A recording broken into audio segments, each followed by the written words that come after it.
Sudarshan Reddy versus CP Radhakrishnan. વિપક્ષે રાષ્ટ્રપતિ પદ માટે પોતાની પસંદગીની જાહેરાત કરી.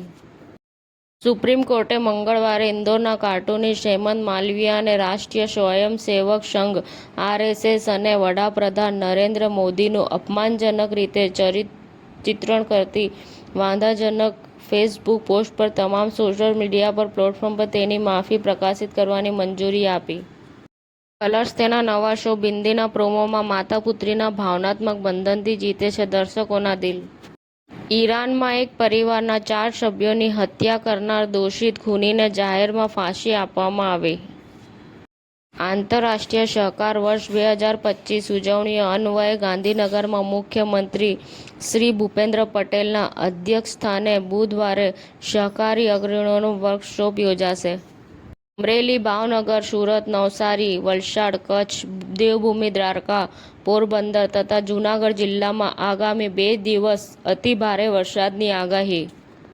ઓરવાડાની આરોગ્યમય સુપર સ્પેશિયાલિટી હોસ્પિટલમાં કેન્સરની જટિલ સર્જરી સફળ. જીસીઈઆરટી દ્વારા રાજ્યના ધોરણ 3 થી 8ના તમામ શિક્ષકોને શિક્ષક આવૃત્તિના ઉપયોગ અંગે આગામી 29 સપ્ટેમ્બર સુધી તાલીમ અપાશે. વેતન વગરનું કામ પૂરું થયું. યુનિયન સાથેના કરાર બાદ એર કેનેડાએ હડતાળ સમાપ્ત કરી, સેવાઓ ફરી શરૂ થશે.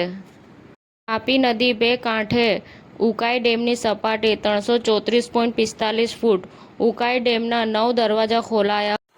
સમાચાર ટુડે ન્યૂઝ ચેનલની ટીમ અને જે સત્ય છે તે જ બતાવશે. આપ જોતા રહો સમાચાર ટુડે ન્યૂઝ ચેનલ. ગુજરાતની ધરતીનું ગુજરાતીઓ માટે જ, એટલે કે સમાચાર ટુડે ન્યૂઝ.